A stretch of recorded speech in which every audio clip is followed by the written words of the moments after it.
over here to the two people that are going to talk. Whew. Bye. You ready to talk about bat trees?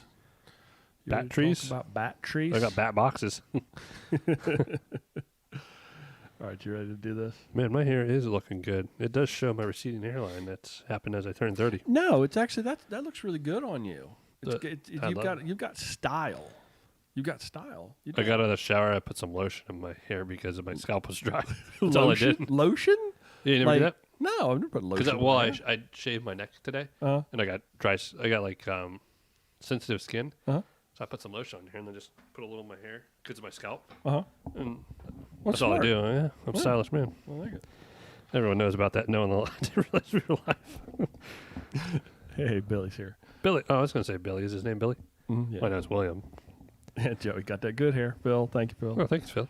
Thank you. Okay, you ready, Joey? Well, I'm just going to look at my hair now. I don't look like a homeless man anymore, that's all. Hey, y'all, I'm Brian. I'm Joey. Welcome to Maryland Fishing Line, episode 40. Today is Tuesday, February 23rd, 2021. Joey, how you doing tonight?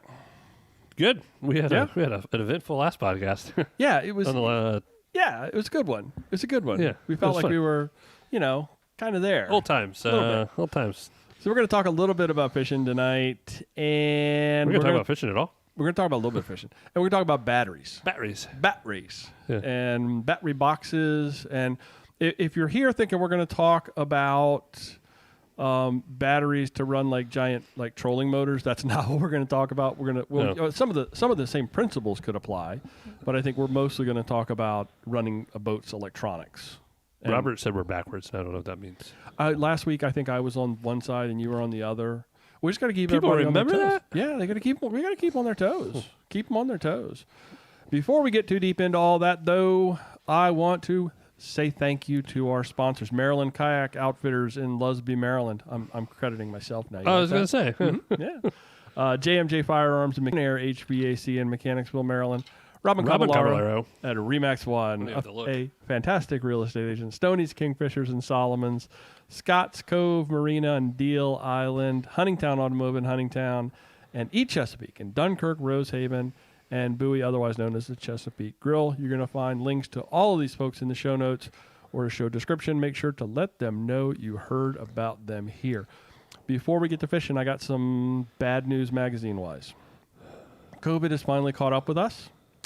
And we have a bit of a hiccup. Going on a year. That has, I know. We've been doing really good. No, I was just sorry. So we got a bit of a hiccup. So we're actually not going to have a March print edition. Makes sense. But we're going to do, well, it's kind of some stuff going on with the printer. January, February, March is like, yeah.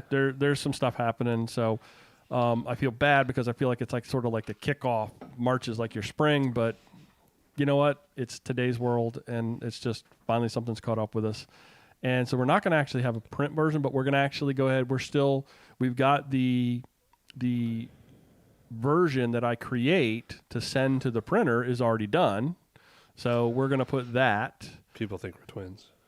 We do have a uniform. Yes, Marcus. I'm actually going to put what I had created to actually go to the printer is still going to go online as an e-magazine. So I'm still going to kind of have a print magazine, but not an actual print magazine. Does that make any sense? Yeah. I mean, I've got everything laid out that was... So you're doing it online? Yeah, yeah. Very 21st century. Yeah, and it's I feel bad about that because I do... people do pick up the I print. do love magazines. Yeah. I don't throw them away. No, I have a problem. It caught up with us, and that's the way it is. And yes, Marcus, we do have a uniform for the podcast, and it's flannel. I'm going to get us matching flannels, and then April 1st, we switch over to like Hawaiians. And I'm going to sit over there. That's what we ought to do. That's what we ought to do. I should sit over there. We should do it on the water episode down on the pier.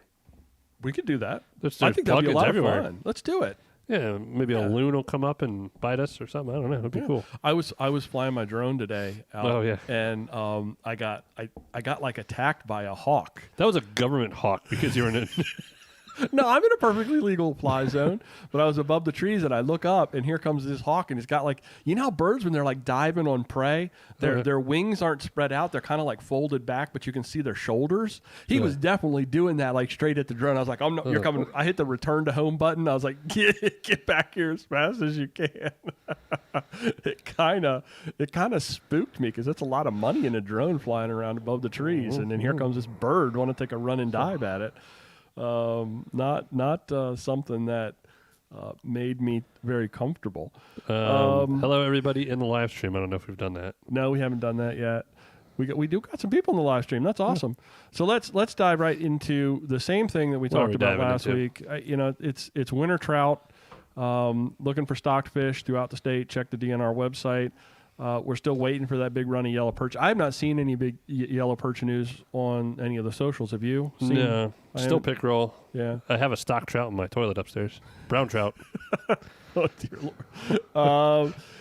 So it's just about chain pickerel and everybody's out. I still, think, you'll encounter a largemouth from time to time with some of those chain pickerel and the times, right?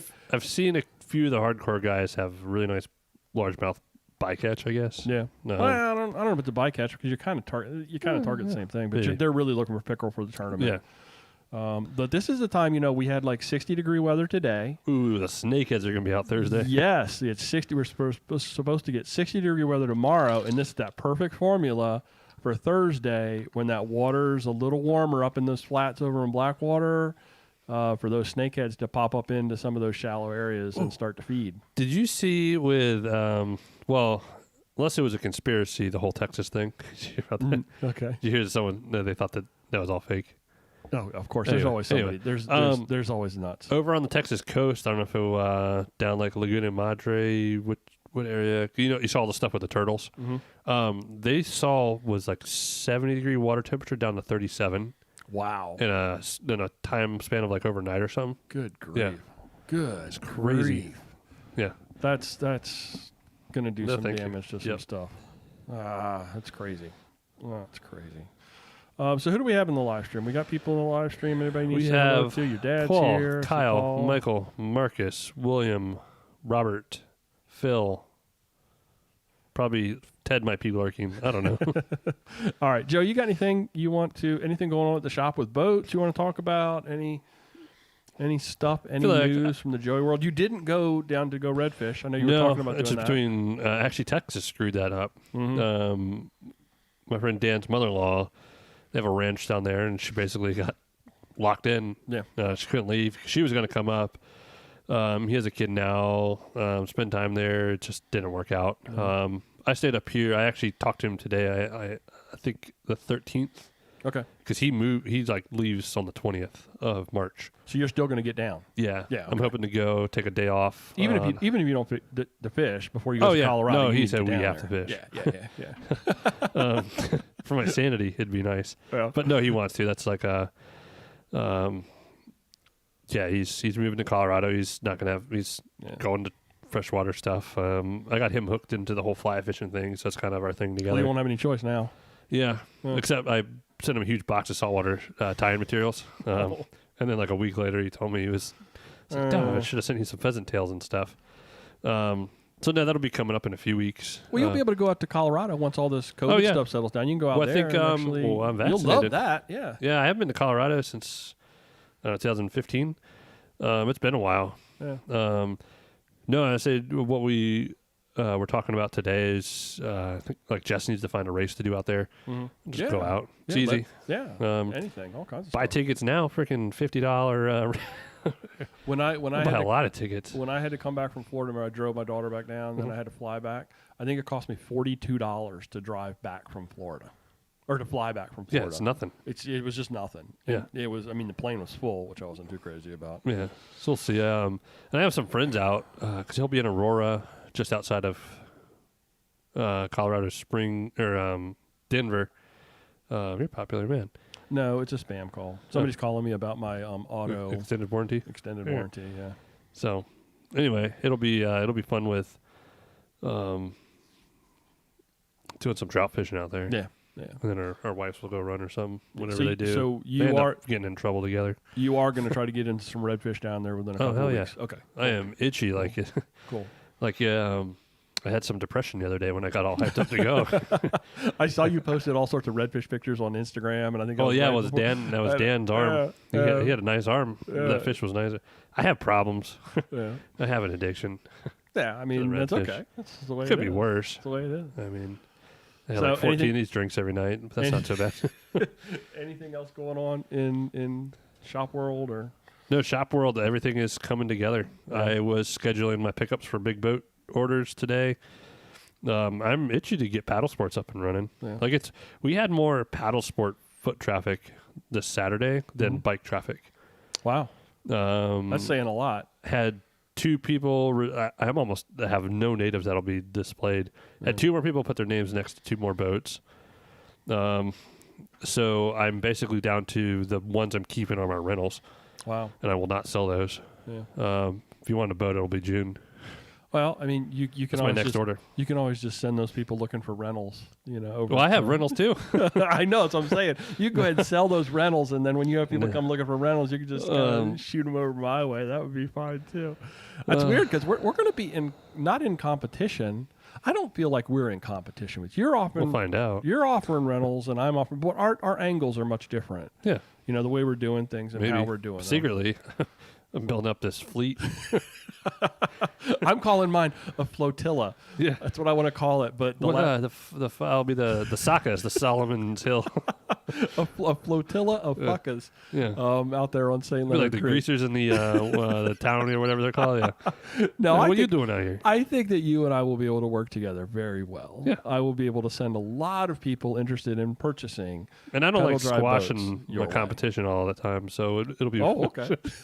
No, I think it'll we offer different really things. Yeah, I think it's all going to be. And if I need like 3 or 4 kayaks, I'll just, hey Brian. Well, you know where they are. I have been doing nothing but rigging, and thinking about rigging, and that's hence the real focus of this episode. A little bit later is going to be about batteries and all of that. It's like when you live at my house right now, an Amazon box shows up every other day at least with. No, I mean, are you selling little like Plano boxes and stuff like that, or little LED lights and all the stuff that I'm putting in the battery things now? But I do have some parts. I need to actually talk to you. I was pretty sure I got some Yak Attack rod holders, but I can't find them. You did. I remember you left with them. I can't find them. I have a problem now. I do remember you left with us because those are the only things I didn't sell of yours. No. What I did, I remember going out there with, and I have these, is the Garmin mounts. I have the Garmin mounts, but I can't find rod holders. But the first order, I sold 2 of your Garmin mounts, left you 1 because you were only going to get 1 kayak. Right. Then I kept your rod holders because I had a lot of those. So I'm not sure if I got the rod holders. I know you walked away with them. Did I? Okay, well then they're around somewhere. I just need to find them. Maybe the Hawk took them. I may have put them in the box with. I've got a box that's got life jackets that I got, the PFDs that I got, and I'm wondering if maybe I shoved them inside that box because they're not. There would have been plenty of room for them. So they're somewhere. No, they're somewhere then, and that's actually what I wanted to check with you to actually see if I had walked away with them that you recalled, because then I'll spend a lot of time looking for them. Otherwise, I'm just going to get some new ones. I don't know. That's the problem with buying stuff over time like that, but I still think it was the right way to do it. I do have one thing to add when you're done. I forgot. Sure, go right ahead. I'm done. Are you done? Yeah, I'm done. On the Southern Maryland Yak Anglers, I posted, I think, the weekend, the 3rd weekend of March. Oh, you actually put a date on that? No, I need to make the event public. Okay. I'm doing logistics with some people up the road. I think 3rd weekend of March. That's perfect. We're doing a get together, and I think we're going to do it at St. Mary's Lake. At the lake? Yeah. It's just cool. I don't know. Gets people are itchy. It was around. We started fishing early March last year, mid-March. I think I started fishing mid-March. Right in the middle of let's flatten that curve. We were getting out. Yeah. I remember you, Jerry, and I were at actually here at your dock. We were here the first day everything shut down, right? Yeah, and it was like we fished together the last day before the governor shut Maryland down. And then we snuck up to Mattawoman one day right after. We were trying to figure out whether we'd still be allowed to fish or not. Yeah, if we were allowed to drive. Fish. That was a weird time. That's a super weird time. Back when I was an essential employee going to work, I was like, oh, this is cool driving to work. No one's out here. About it. And then the cops kept checking on us. I that was such a weird time. But that was about that time. It was like mid-March, and I was on my phone the other day, and I think Jerry and we were having like a conversation. I just missed a lot of them. Yeah, no, it's okay. I was looking on my phone to see when I had first fish pictures from last year. Oh, yeah. And, this was yesterday, right? Yeah. Yeah, I was in a meeting. Yeah. I forgot. And I think it was like right around the third week in March that the first fish pictures started showing up on my phone. Yeah. From last year. So it's good timing. It's perfect timing. I need to get with my dad and rig his kayak. Oh, yeah. You better get on that. So I haven't done anything to my kayak. Okay, so you and I have been talking about batteries. No, we were talking about batteries. And remember, I had the conversation about you and I, we were just texting back and forth, talking about powering the fishing kayak, the fish finders, and all those ancillary things that go along with it. And so right now, I am finding myself in the middle of building those power boxes, which is the direction that I have decided to go. And I think you decided to go that direction as well. Yeah. Because I'm waiting on mine to show up. You did an ice hole power, right? Yeah, Marcus brought that to my attention after like 40 different setups we were looking at. Yeah. I found a guy on YouTube that made something very similar.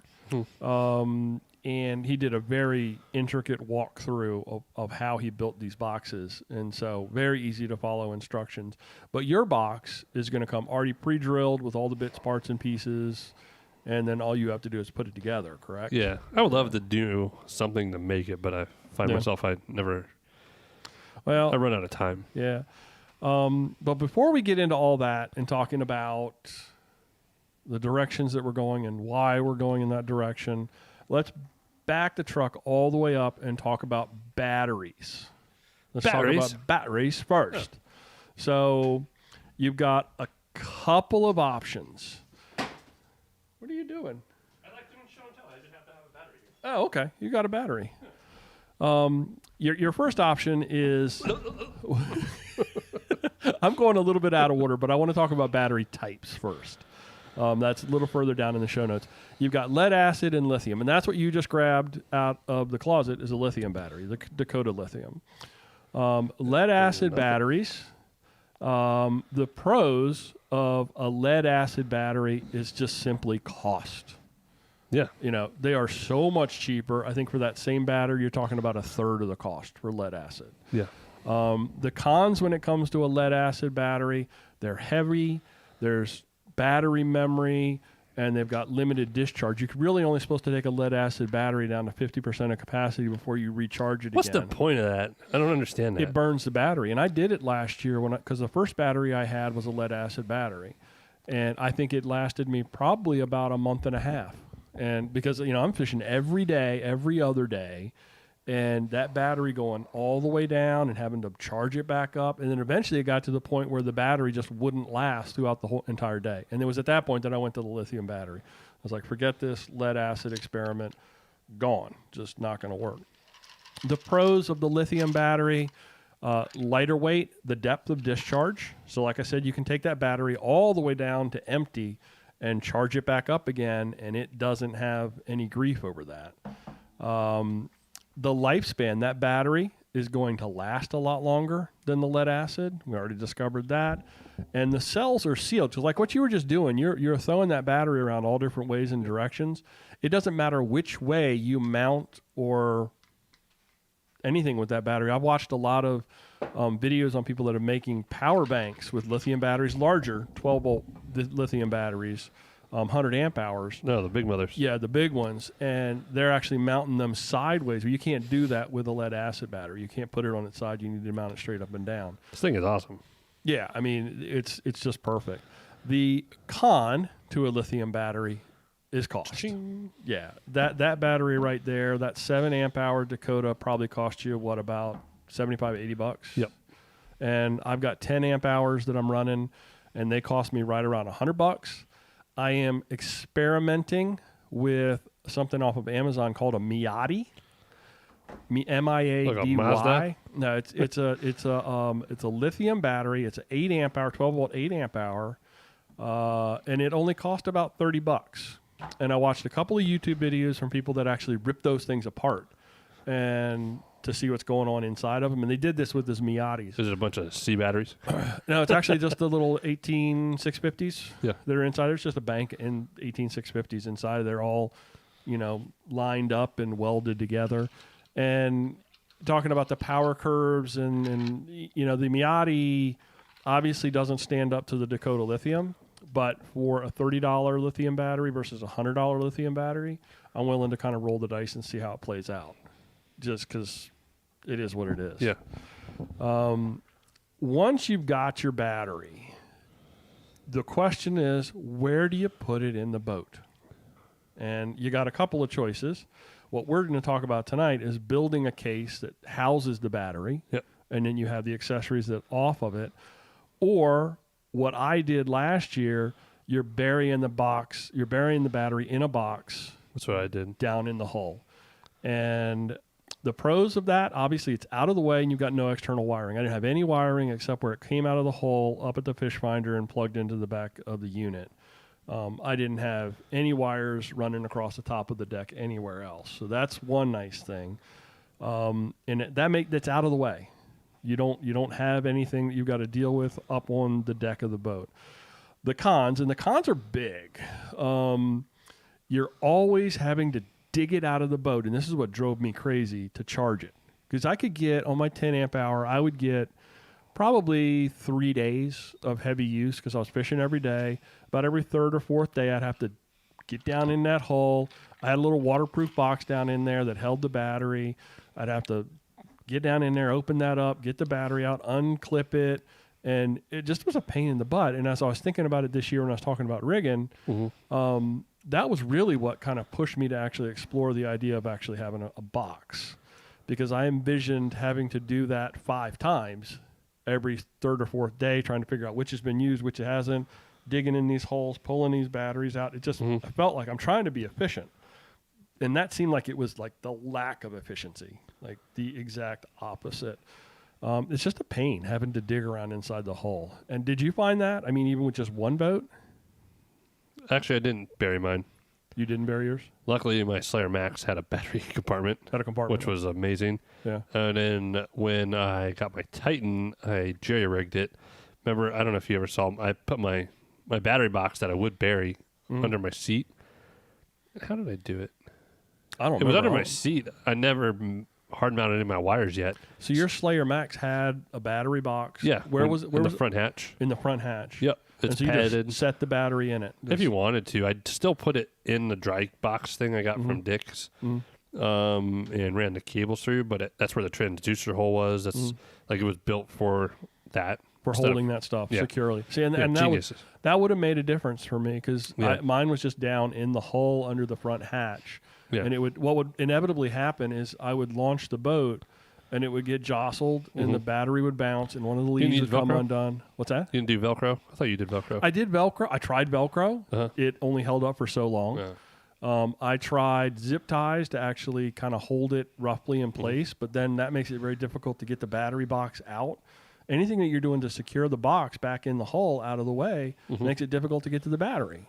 And inevitably what happened is, like, this is what happened a lot when the Velcro experiment was failing. Yeah. I'd launch the boat and it would jostle the battery box. It would fall over and one of the leads would come undone. And so now you're in the water having to try to fish around in the bow of the boat to get that battery reconnected. It was just a nightmare. It was just a nightmare. And I can't imagine having to do that like over and over and over again for multiplied by 5. So the alternative is what we're talking about doing is you're building a small box, a battery box, that you will then store in the crate behind the seat. That's my plan. Yep. And what's your plan? Same thing. Same thing? I'm building out a black pack with that in it. I really do like that black pack. I'm going the lazy route because I'm already losing time. I haven't done anything. Yeah. The black pack's in my store. Yeah. So I'm just going to take the little card out of my wallet, buy it. I've got so many milk crates all over my garage. It's crazy the number of milk crates. I think my father-in-law collected milk crates like he collected a lot of stuff. Hammers and large machinery tools. Yeah. Gas-powered things. I'll explain how I'm going to set mine up after your... So some pros of building the box, you get some extra connection points, and I'm going to walk through all the different types of connections that I'm putting on the boat. On my box. I'm putting a bunch of different connection types on the box, so I can do a whole bunch of different things, and there's a lot of advantage to that. And it's self-contained, easy on, easy off the boat. When I pull that SAE plug out that's connected to my power for my fish finder, I just pick that box up and go. Let it go. And when I want to plug it in, my battery charger's SAE plug on the other side, pop it right in, and it's starting to charge the battery. It can't get any simpler than that. And I think the thing that really appealed to me the most.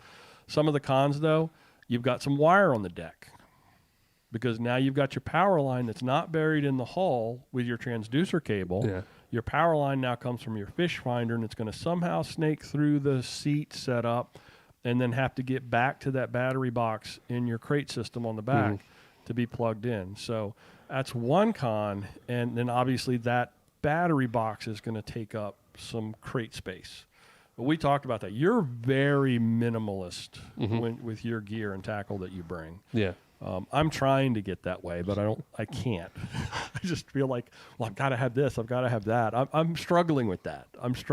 But I think once you commit and you realize it's not a big deal. Well, I was able to be a little bit more minimalist with my saltwater setup. Yeah. My freshwater setup, though, oh my goodness, you got to have my dad. You got to have plastics. You got to have spinnerbaits. You got to have crankbaits. You got to have top water. You got to have all those things, and you got to have multiple different colors of softs. And you got it's on and on and on. So I think with the saltwater world, with the brackish water, I think you can streamline a little bit easier than you can, because then you've also got different kind of species like. Different baits for different kinds of fish. A crappie is going to take a different kind of bait than, you have size issues. Blakemore Roadrunner will catch everything. Okay. It's true. I think that's like one thing you can almost catch everything on. So before, because I want to actually dive into what you're building for your boat and what I'm going to build for my boat. But before we get there, did we had any comments from folks in the live stream? Sean was talking about the Harbor Freight Pelican case. Pelican case was a good battery also, box. Josh said subsistence fishing. Remember we had to call it subsistence fishing? Yes, I remember we were fishing to feed our families. Josh and Dakota Lithium for the win. Sean has his Amazon batteries. I don't know if we went back to that. I'm pretty sure it was Sean that clued me into those little things. Yeah. So, and he'd had good experiences with them, so I'm going to roll the dice. Michael said he has the full Yak Power setup. Yak Powers, I was going to do Yak Power everything last year. We did a couple episodes on me doing Yak Power. Yeah. I don't know. It's definitely figured out. I'm using Yak Power for a couple customers' builds, but it comes at a price. What's a Yak Power setup? Yak Power has everything pretty much figured out as far as wiring, but it still doesn't address the box issue. Okay. So Yak Power will have a control panel where you can pretty much, you can buy all the stuff to run inline fuses from them to connect all your stuff, and Yak Power will have multiple panels where it's just a little round. You can have it set up with a round 3 or 5 switch piece to power on and off all your stuff. You can have that set up with Bluetooth, so you can control it from your phone. And I think I have a 5 or 7 port one that's a little bit bigger. It's a very well thought out way to connect everything. Doesn't fix the box issue. Okay. But yeah, it was very easy. Like you buy it and you pick the right stuff. It's already done for you. So it's figured out. You weren't trying to assemble anything. Yeah. Because like right now I've got LED lights, I've got banana jacks, I've got all this stuff laying around all over the place for me to punch holes in boxes and start putting it together. Yeah, you said that the Yak Power stuff, it's nice and sealed. It's already done. They have the switch panel down there to the point where I could have ran. I remember I was going to do the Yak Power light, and I still probably will do the Yak Power light. But that's like a panel that you mount in the boat, though, right? Yeah. Yeah. Okay. And then everything gets fed down to another box in the boat. Okay. But at the end of the day, I didn't want some of that stuff exposed in my hull. Yeah. Which is why I'm going in the back, because my Titan leaks a little bit in the rain around my front hatch, which is, it is what it is. Yeah, I'll say this: my Old Town, that top water hatch on the front hatch doesn't leak. Nothing water. No water gets in. I have left it like in torrential downpours out here. Yeah, that's probably why. Well, my boats are going to be sitting out. Yeah, they're gonna get. You have a different hatch. On the if you actually look at the front hatch on a Titan 12. Oh, it's like the flip. It's kind of like a flip kind. It's kind of ripped off Phil's roof. The Titan 10.5 has got more of a hatch style that's akin to my topwater. Oh, okay, yeah. It's kind of like sealed around an actual the edges, like kayak hatch. It squishes in. But no, so the Yak Power stuff's figured out. And they have their own. A reason I started with Yak Power is they had like their own navigational and in-haul lights. Like they have it figured out. Like there's probably not an easier system for that. Okay. Comes a little bit higher cost. Yeah. But no, it's nice. Yeah. So, I mean, I'm looking at that. I'm rigging 4 boats, and I'll probably take my boat and that'd be a few $100+ a boat. Re-rig it, and I've looked at with all Yak Power the bits, parts, and pieces that I've had to buy. It still starts to ramp up. Michael said they have a pre-built box too. Pre-built box. Yeah. Holds 3 7-amp-hour batteries. That's a lot of battery. That's a lot of juice. Were you telling me if maybe I think it was actually Sean, you were Sean or Marcus or all the people with the advice. If I want to run 2 batteries, I need to run the same amp hours. Oh, I'm not that big of an electrician guy. I think it was Sean or Marcus telling me. It's going to be Sean or Marcus. One of the two. One of you guys. Because I got to order. I'm going to run 2 anyway. So you're going to run 2 7-amp-hour? Yeah, because I think Okay. I'm running 1 10-amp-hour. Yeah, the only reason I didn't go 10 is because I was impatient. Okay. I could get that in a day, and it was like 2 weeks at the time. For the 10, yeah, because it was last year. It was COVID. Yeah. COVID. Yeah. Yeah, it was Marcus. Marcus says that's true. So if you're going to run 2 batteries, I guess it does make sense because you wouldn't want them mismatched. Yeah. That wouldn't make any sense. You definitely don't want to do that. Shut my phone up. I'm sorry. I apologize for that. So let's actually talk about. Do you want me to talk about the boxes I'm building first? Do you want to talk about why don't you start with what you're getting? Oh, I actually fully haven't done much work to my boat. But I mean, you've already got a plan to get. I got the plan. You've already got that box coming in from Icehole Power. Yeah. I do work with Marcus now. I need to talk to Marcus about possibly getting his help going over to his house one day with the wiring aspect of it. My goal is I'm going to take my black pack and then I'm going to build a divider in it, probably with some cutting board, Dell starboard. I'll probably go to whatever store, get some cutting board, cut it, and then epoxy it so that panels separately. Yeah. From there, I'm going to build a little housing for that box that's going to go in there.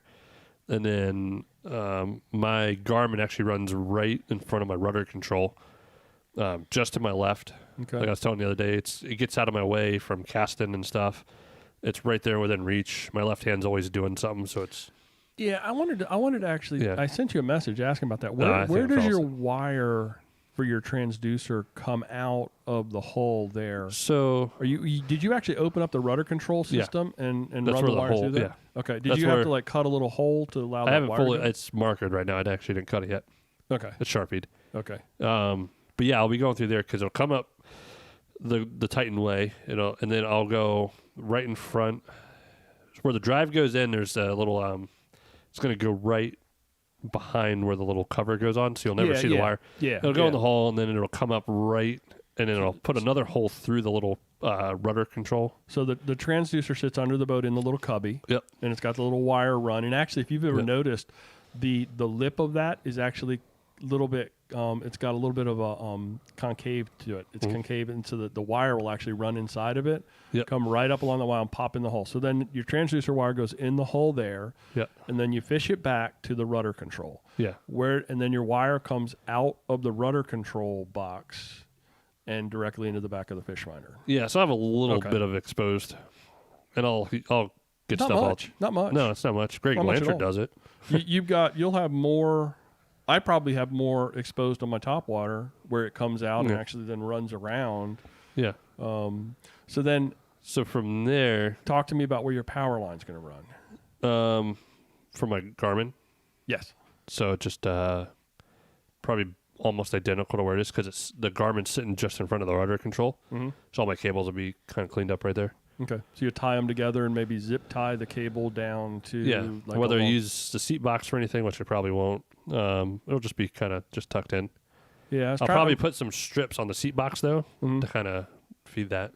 Yeah, that's what I was thinking about. Those little like Velcro sticky back, like the hard plastic cover things that you can run like along a wall. Mm-hmm. I'm actually thinking about running that inside the seat pack, so that the wire would come in, would go through that, and then pop out directly behind the seat to go into the crate. That's kind of what my thought was.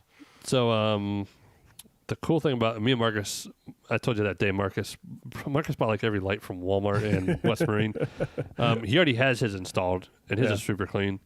And he has a Slayer Max, so he has the battery box up there. But what I'm going to do from there is I'm going to put a couple little, they're like button lights in the black pack to keep that lit up. Mm-hmm. And I'm probably going to run 2 more on the back of that for, instead of putting lights on the back of my hard mounted on the boat, they'll be on my black pack. Nice. So it'll give me a light back, and then I'll mount my 2 whole lights forward that'll actually be hard mounted. Okay. But that solves a lot of my issues. Most of that was me and Marcus talking me through stuff. What about so you're going to mount those lights, and then you're going to have wire that's going to come to your battery box. Yeah. What kind of connectors are you using in the box? Was it the SAE or you're using SAE? Yeah. Okay. I wasn't sure because I'm putting... Well, tell me about your box. What's your box setup? What's the box configuration? What kind of connectors are you having? I don't know that. Okay. I bought the pre-made already. Like comes. Okay. It's the ammo can from them, the ammo can looking thing, the plastic one, and it comes to me like everything's already pre-drilled out, ready to go, and they give me all the hardware, and I deck it out. What I'm need to do is you got to get wires and connectors and stuff like that. Going to be. I need to ask if I can get another USB. So 2 USBs and a voltmeter. Okay. And then everything will be buried in there. All right. And then all the wiring is just... I'm not a smart man. I can get by. What I'm doing, I found plans, like I told you, on YouTube from a channel called JDS Outdoors. Yeah. Fantastic job. He takes a 45-minute walkthrough with the open box, with where the wires go and how do you crimp the jumpers and cut and how you put it all together. It's built on the frame is a Plano field box, which is a little smaller than an ammo can. I almost bought the field box. Yeah, I got 4 of them. This is like Amazon at my house. It's like Christmas every day. 4 of them showed up. Each one of the boxes is there's a local Plano store up in Prince Frederick? I had no idea. You basically just put them out of business. Is there really? No, nope. You're not. Nope. No. So each box is going to have a voltmeter, going to have a plug for USB ports, as well as a cigarette lighter. And one of the things I'm adding that wasn't in his plan that he laid it out was the SAE plug. So I'm going to use the SAE plug to power the fish finder, as well as backfeed the system to charge the battery. Gotcha. So the SAE plug is going to be outside. The box itself has its own dedicated fuse block with a fuse set up for each accessory. So the cigarette lighter, the USB ports, the voltmeter, I'm going to put 2 sets of banana jacks wired together. They're actually each one of those accessories is going to have their own individual fuse. So water gets in the USB and something fries there, it's not going to fry the whole box. I can change that. And what I did when I bought it off of Amazon, you can buy... Almost, they look like they go into a dash. It's the voltmeter, the cigarette lighter, and the USB.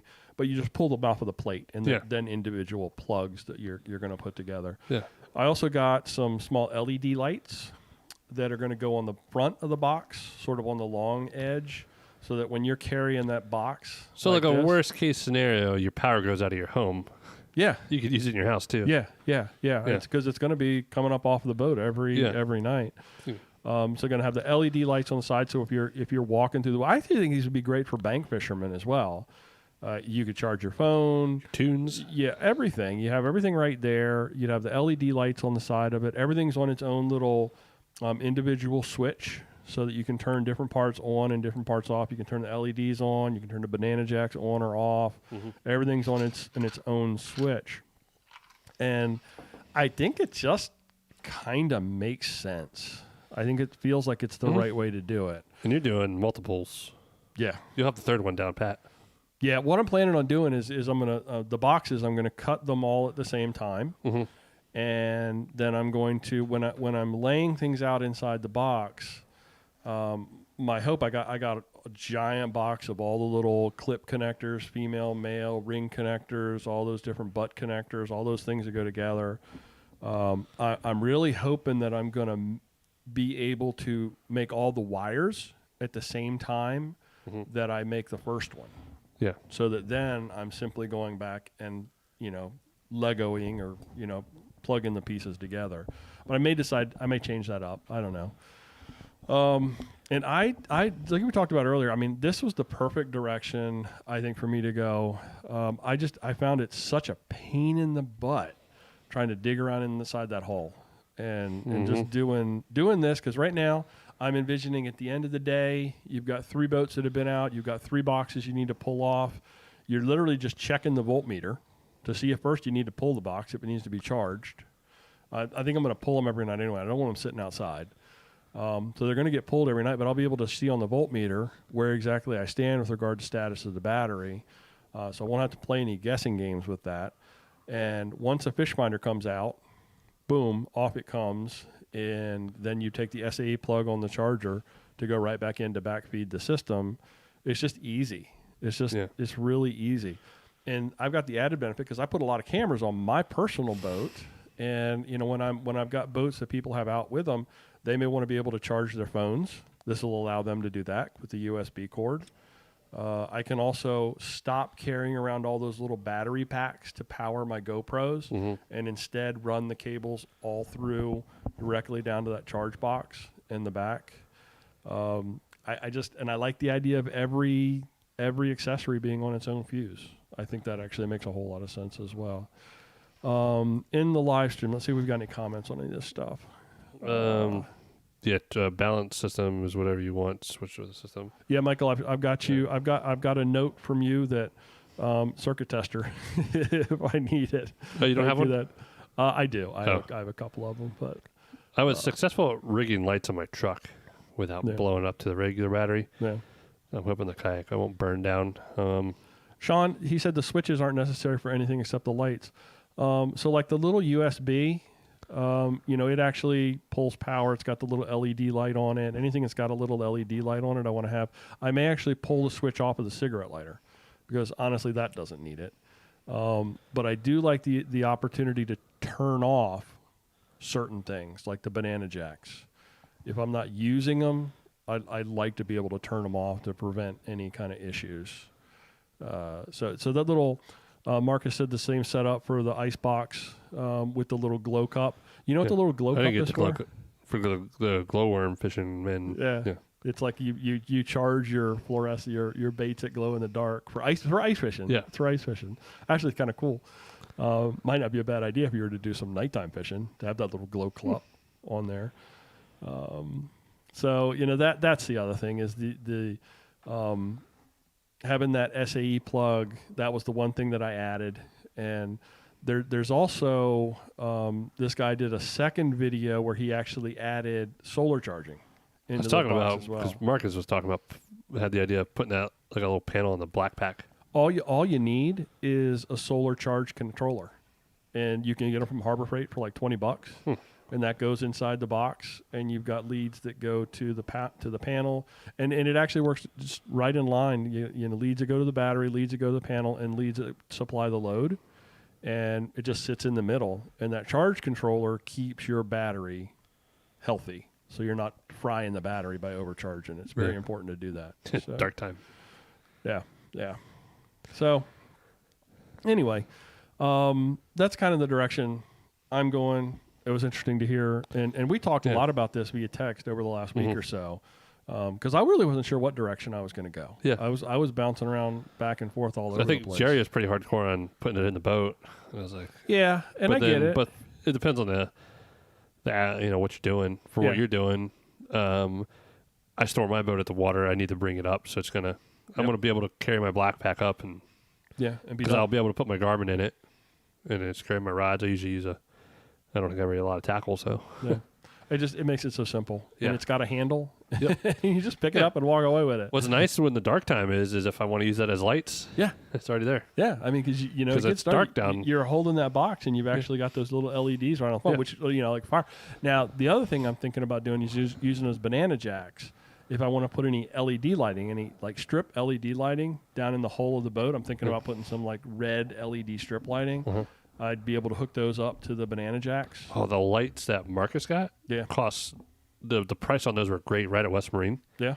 And a very small footprint. Is it that the strip that's kind of like it's flat and you can cut it with scissors? No, these are like I think 4, 6, 8, 12-inch ones. Okay. They're not just strips though. Yeah. They're strip LED, but not probably what you're talking about. I want to find some strip LEDs that I can actually cut to length. And maybe they got adhesive, and then you can sit them right on the back of the sit them right underneath the hull. So, hey, Charles just showed up. Mr. Coleman, how you doing, Charles? Better late than never. That's right. Good job. You're coming in right at the end of the conversation, so you're just gonna have to backtrack and listen to the podcast audio or rewatch the live stream because we were wired this whole episode. We were wired. Yeah, it was a good conversation. I'm glad that honestly, what I'm doing is simply, and I think what we're doing is sharing with everybody else our decision process that we went through for how we're going to rig the boats, and whether you're doing a single boat or whether you're doing multiple boats, it just makes sense. So. I'm not gonna lie. Most of my ideas were from Marcus. Most of my ideas are from YouTube. So that's YouTube. You can build a house with YouTube. I think you could. I watched a lot of YouTube videos. There was one where they had they 3D printed a house with concrete. You seen that? Did you see they 3D printed a piece of meat over in Europe or something? Goodness. I don't know if I like that. It ain't like the ribeye I got from Nick's last night, but it looked okay. I don't know. So that's kind of where we're at. Do you want to do this or that? You got anything else to talk about for batteries? Or you want to do this or that? Why is there no B batteries? Why do they not do B batteries? Why do they not do A batteries, AA, C, D? There are no B batteries. I don't know. That's a good question. Yeah, this or that. What happened to the B battery? Yeah. Okay. This or that. And here's how we'll do it. Hand it off to you. I'm going to answer, and then the live stream will come in, and I hope everybody in the live stream. Do we have anybody in the live stream? Do we have people in the live stream? Casey's here. Charles just got here. Yeah. Marcus is here. Everyone's here. So jump in and play along with our this or that. So first item up this week, Joey, creamy peanut butter or crunchy peanut butter? Ooh. I'm very particular. I like the Skippy. Mm-hmm. We recently, a few months ago, because we buy peanut butter in bulk, like at BJ's, or you get the 2 big packs or the tub. We could not get the blue Skippy. We had to get crunchy. While it was okay, I didn't mind it. I'm a snob. I like the creamy. Yeah. Like, we eat a lot of peanut butter. We're Jif. We eat Jif. So we don't do Skippy. We do the Jif. You have the Reese's peanut butter? No. Harris Teeter used to sell it. It's like the peanut butter they use in the Reese cups. You can buy it in a jar. Like it was kind of like had a weird consistency to it? No, it was more creamier, but had that same flavor and everything. Interesting.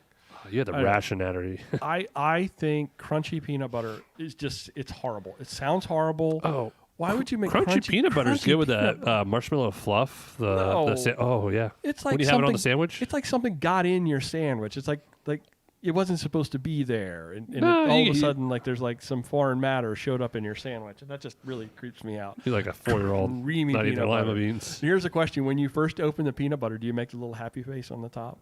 I think everybody has to do that, right? What? When you first open a jar of peanut butter and you pull the little top off and it's like the flat, real smooth. I usually lick the peanut butter that's on the top. There's always a little on there. You take your knife and make a little happy face or make a little design in the fresh peanut butter on the top. Oh, okay, whatever. I'll stop now. No.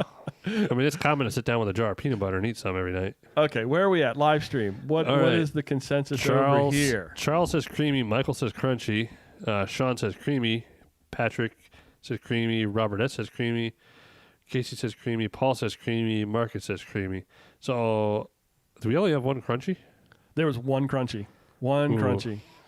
All right, crunchy folks. Have you? What about that natural peanut butter? It's all oily. Ew.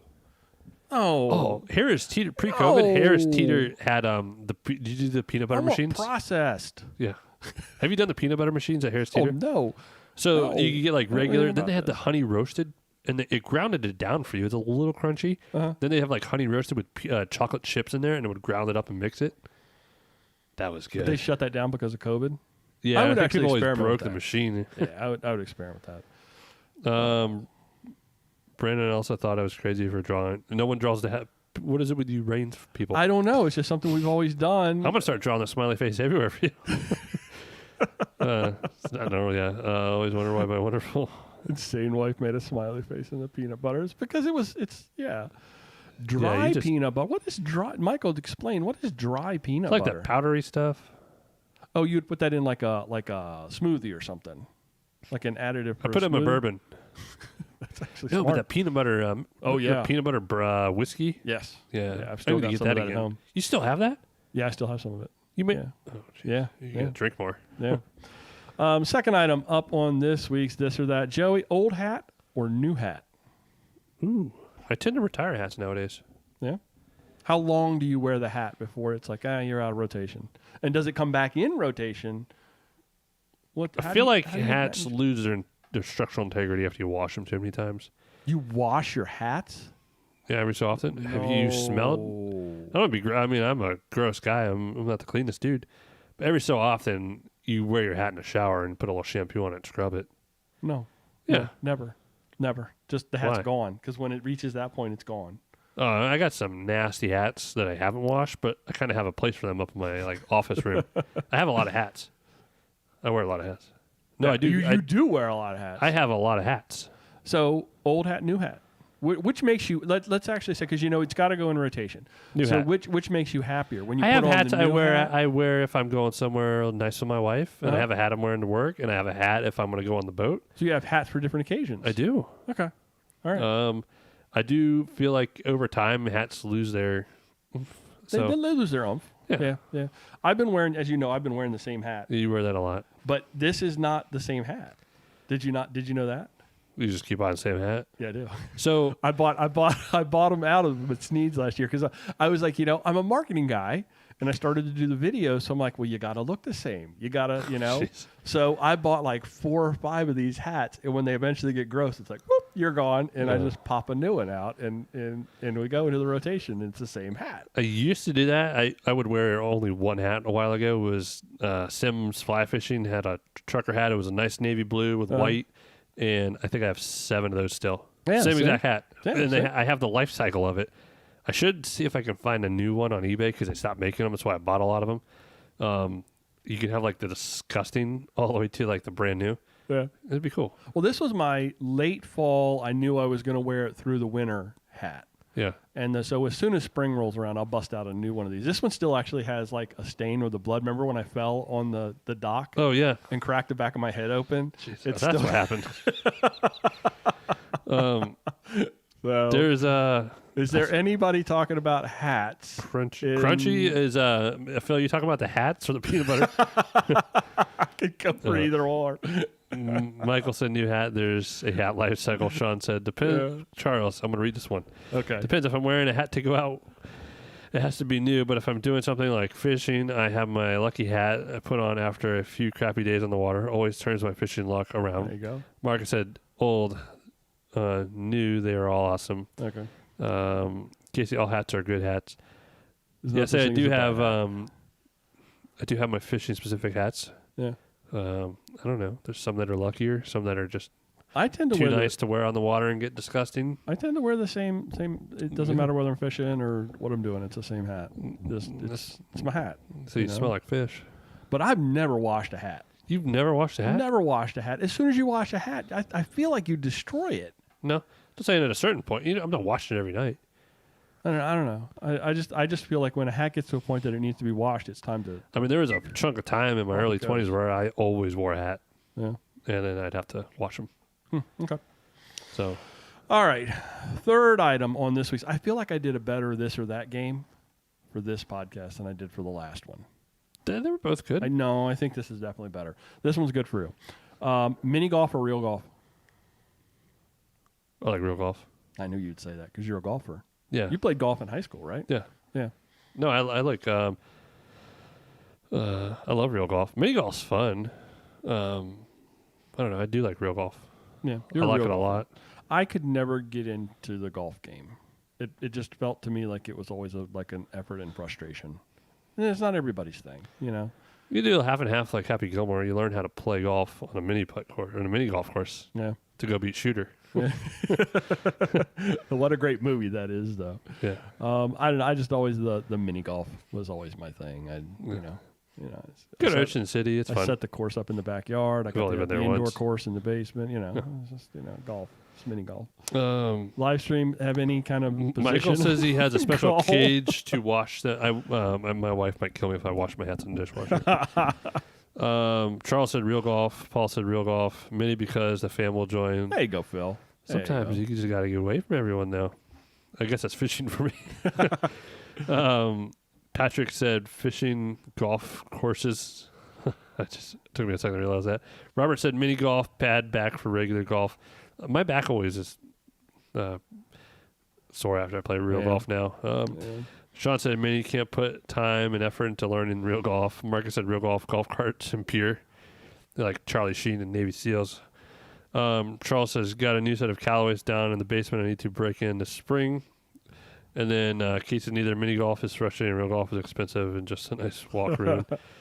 Michael said, "Isn't like the 20th anniversary of Happy Gilmore?" Yeah, we talked about that. I talked about either this episode or last. No, just last. Bike podcast. Yeah, bike podcast. We were talking about the anniversary of Happy Gilmore. I don't know. I think as you get older, it's fun to play golf with friends. It's a social thing. Yeah. So is fishing, though. I think. No, I hate fishing with people. I don't like talking to you guys. You don't. I know that about you. I know that you're actually right about that, though. You like to kind of go off by yourself. Yeah, it's kind of like my. Yeah, it's downtime. Yeah. Nobody's asking you to fix anything. I paddle over with my boat. It's like, hey, Joey. My biggest worry when I fish is where am I going to pee without people seeing me? I have an old man bladder. It's what the Pringles can is for. Okay, well, there was a mixed bag in the live stream between real golf and mini golf. We can have the Faka Golf Club united and have a tournament this year. Okay. We could hit golf balls off the top of your hill across the lake, across the creek. Yeah, maybe we'll hit Chris Vassallo while he's out there. Bloop, bloop. He'd be like the guy in Happy Gilmore when he first hits the lady in the roof. Okay. Last item on this week's This or That: Oreos or Chips Ahoy? Oh man, you did do well on this one. I brought my A game for the This or That. That's hard. Yeah, it's gotten really hard. It has gotten really hard. You know what I do like doing? Dipping my Oreos in peanut butter. Putting some peanut butter in my Oreos. Crunchy or creamy? Oh, creamy. That's tough. And I'm also in the toss-up because I don't always feel like the chewy Chips Ahoy are the best. Sometimes I like the crunch or like the red ones. Okay. The red or blue. It's like Doritos. You got to call them by the... Burritos don't have flavor. It's the blue Chips Ahoy. The blue Chips Ahoy. Blue chip. That's my game. The blue is the regular. Yes. Yeah. Red's the chewy. Yeah. Chewy's good sometimes. I think I might go Chips Ahoy. Really? Thinking about it. If you don't eat an Oreo right, it gets kind of dry. So and then you get it all caked up in the back of your mouth. Yeah, it's like extra for later, though. That's what that's for, because you're digging it out with your tongue. Yeah. Although I don't have teeth for it to get stuck in anymore. Do you break the Oreo and eat the icing out of the middle? And there's so much. You can go so deep with Oreos. Then, I used to take you would take two of them apart and make it like a super double stuff. Yeah. And then you'd have all the bottom ones. And then you would put peanut butter on the nose, and you're like, oh. Where'd the bag of Oreos go? I don't know. But Oreos, you also can you can go with Oreos because they have about every flavor besides like sour cream and onion. Double stuff, the regular stuff, the thin every flavor. Ones. Yeah, it gets a little crazy. I might go Chips Ahoy. Still going Chips Ahoy. So I used to be a big Chips Ahoy guy. Lately, I don't think they're as good anymore. They've done something. I mean, I don't know the last time I bought either. Well, we have a lot of cookies in my house. There's a regular cookie shelf in the pantry. I do have Girl Scout cookies. Do you really? I spent a lot of money on Girl Scout cookies on it. It's just racked up. But with the Oreo, you can break it open. So you could just eat it regular. Yeah. You could break it open and then eat the icing and then eat the wafers individually. That's good too. Or if you take the 2 wafers and stuff them back together with no icing and then eat both the wafers at the same time. There's so many ways you put peanut butter in the middle. That's another thing. Or yeah. I dunk those suckers for a long time. Well, the Chips Ahoy dunking in milk, but I don't do milk anymore. No, the Oreos. I almost want it it almost feels like it's all going to come apart. No. That's real good. Yeah. Then you drink the milk. That's good. See, I don't do the milk anymore. Where's the live stream at on I can't drink real milk anymore. You want me to run through the live stream? I got it. You got it. I have to do almond milk because I'd make a living in the bathroom with real milk. Oreos from Sean. Chewy Chips Ahoy from Phil. Chips Ahoy from Paul. I don't think he likes chewy. Maybe he does. Are we talking the soft Chips Ahoy or crunchy? Yeah, that's what I'm saying. I don't. Yeah, they're 2 different things. Michael said mint Oreos. Oreos, I can make a better chocolate chip cookie, but can't replace the Oreo. True. Oreo. Good point. Yeah. I do like making homemade chocolate chip cookies. So, Oreo. Double stuff from Sean. Chewy Chips Ahoy if I had my choice. The Reese Chewy Chips Ahoy from Charles. That's pretty good. Yeah. Deep fried Oreo. Wow. Wrapped in bacon. Wow. That's I want to do that's those fair food right there. Bacon wrapped Oreos things. The peanut butter that. Oreos are lit. People still say lit? I guess so. Yeah. Vanilla Oreos. Vanilla Oreos are really good. Oreos. Oh, yeah. Like, you've never had vanilla Oreo? No.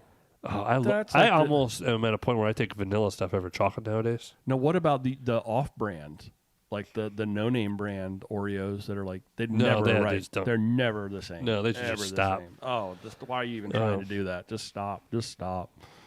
But the Chips Ahoy are nice when you're feeling lazy. Yeah, I do like a homemade chocolate chip cookie. Absolutely, and they're fun to make. And I like eating the dough. Absolutely. Heaven forbid the eggs don't make me sick. But you just go in there, you open the little package. Mm-hmm. Doesn't last. You usually eat the whole thing at once. Yeah. All right, well, that wraps up our this or that for the week. You got anything else, Joey, before we shut this thing down? I enjoyed this episode. I enjoyed talking about the. I think we provided we were wired. Good we were information. Lit. Yeah, and we provided good information, but at the same time, we were just. Phil ourselves. said, "My sister ruined Oreos for me years back by informing me they were vegan. Don't taste the same." Oh, that's true. That's true. Oreos are vegan. Yeah, until you wrap them in bacon. Well, everything's vegan until you wrap it in bacon. They got vegan bacon now. Do they really? I don't know. I don't know. Oh, real quick. I did see grass. Speaking Grass of food, bacon. I think it was on Diners, Drive-Ins, and Dives. There was a vegan deli. These people made this couple. I think it was brother and sister. Were making like sandwich meats, like deli style, but vegan. So they were doing these mixtures, and the way they would. Like Guy Fieri even liked it. And people were raving about it that weren't vegans. So you could go and get like a sandwich and they would slice turkey, but it wasn't. It was vegan turkey, which I don't think you can put together. That's called tofu. Tofu. There was different meats though. They had all kinds of stuff, and you would get like an Italian cold cut. It was a good episode. They were just. It sounds like a Saturday Night Live skit. It's like, yeah. This is vegan. Yeah, it's really. This is. You get the blood of the roast beef running down your arm. Sure, it's vegan. Yeah, it was really weird how he made it, but make you feel good about that. Yeah. Not saying I would ever do it. There's options out there for those that need help. Yeah. All right. Well, thanks everybody for listening to and watching this episode of the Maryland Fishing Line. We're here every week just for you out there in the live stream land, and we look forward to doing this I really do look forward to doing this every week. You would think after a while, I mean. It would get old, but how long have we been doing this? The fishing one? No, just sitting every week. It's been over 2 years. It's over 2 years. Every week. Yeah. Without fail. And then it's been. We had a few in here and there where we still did it. It's just. Yeah. 10 months or so since we started this. 9 months, something like that. Mm-hmm. I don't know. I can't even remember. But it is a lot of fun. And you guys listening to it, guys and gals listening to it, make it all worthwhile. The jazzy gals. Join us on the YouTube channel by subscribing. And, of course, you can follow our podcast through any podcast player of choice. The spring countdown continues, Joe. It's only 25 days. Yeah, only until spring. How many until daylight savings, too? Mm-hmm. That's the best part. Yeah. When both those things come together. Dark time is no more when I come home. If you're looking to get in touch with us, facebook.com/Angler Magazine Chesapeake. I'm on Instagram at Chesapeake Angler and at BN Rains. Joey, I actually put them in the show notes for you. Oh, you did? Yes, I did. You want to see some epic fish pictures that are old? Like that redfish, because I had to. Where are they? What is my So my Instagram is at Joey Sikorsky24, because I took my old name and they want to give it back to me, and at Pack Paddle Sports. Where'd the 24 come from? It's always been my birthday's the 24th. Okay. And King Griffey Jr. was number 24 for a while until he switched to 30. I don't know what made me think about that, because people get random numbers from all over the place. The funny thing is I was Joey Sikorsky on Instagram forever, like when Instagram came out. I changed over to that Ginger Grinder name for the bike side, but turned out I was getting some dirty stuff. And I couldn't go back to Joey Sikorsky. But someone was able to take Ginger Grinder again. It's really weird. Somebody else took Joey Sikorsky. No. There's only one. I'll go get it, and then I'll give it to you. I don't know if it works. My paddle store, which I'm hoping to start making super active, is at Pack Paddle Sports. Cool. And I'll probably have that linked up with the SOMD Yak Angler meetup and whatnot, and have it all posted through there and then on the Facebook page. That was third weekend in March, I think third weekend in March works, unless Native and Bonafide tell me I can come pick up boats. And sorry, guys, I failed to mention it, but for Fort Hill kayak anglers and Maryland kayak outfitters, sometime in that same kind of window, I'm going to do not an open house, but an open barn. Open barn? Open barn. I thought that's kind of cool. Your barn doors open? Yeah, barn doors will be open. Maybe I'll have some grill down there, cook some hot dogs, and maybe burn something in the barrel, and have an open barn. Pigs in a blanket? Yeah, do whatever you want. We can have some Chips Ahoys and Oreos. we'll do it like maybe back-to-back weekends. So it'll be like 2 parties in a row. Because I'm not going to step on the SOMD Yak Anglers. Well, I'm going to do a party now. Can I borrow your barn? Yeah. we could pull them together if you wanted to pull them together. But I like the idea. We can have a fight? I like the idea of going to the lake for that. I think that's a great idea. As long as there's enough room for all of us to park vehicles in there. I technically got a new work truck. Yeah, you showed me that the other night. So the whole point of me keeping my truck is I need it for work. So I might have a kayak moving vehicle. I noticed that your truck was out. I drove it today in the prime. The FedEx guy dropped off all my bike boxes here yesterday. Oh, jeez. So they wouldn't fit in the Super. So I loaded them all up in the truck last night, and it felt nice driving it. We haven't even shut this thing down yet. We need to shut this down. We're rambling all about stuff. No, it was, already looking forward to next week, and we will see you guys then.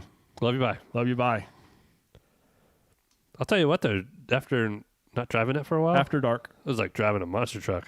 Driving your truck? Yeah. Because you were in the Outback for so long, and then you jumped over into the F-150? I found a garage door open in there. I don't have a garage. Today. Who borrowed the truck last time? Jim Bumba. So I bet you about 3 weeks ago. I bet you it's his. It turned right over.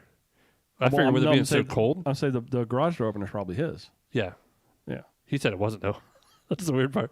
He said it might be his parents, and he hasn't texted me back. Okay. Because they helped him move. Let's just randomly drive around and try to open the garage door. All right, we're gonna shut this thing down.